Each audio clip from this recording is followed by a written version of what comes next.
ไปเล่นก็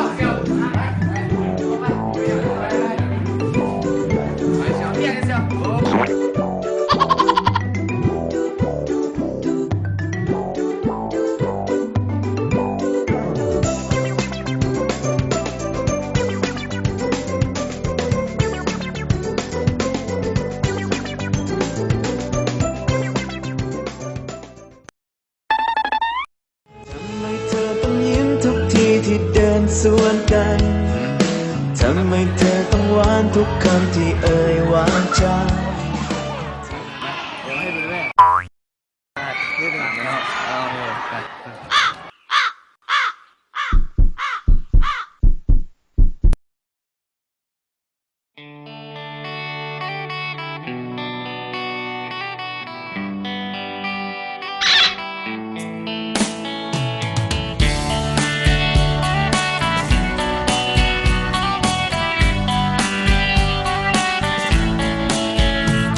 จะคิดว่าคุณ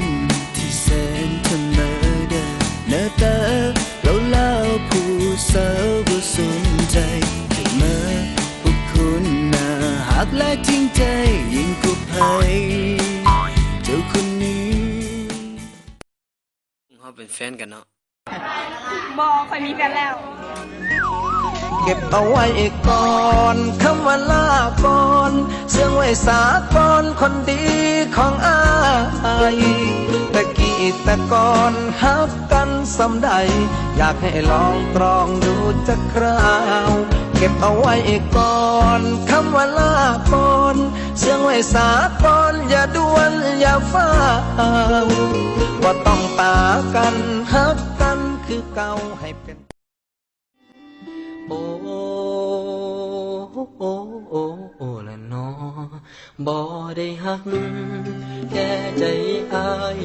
มันคิดฮอดเจ้าหลายเดลาคิดฮอดแหงยามกินเหล้า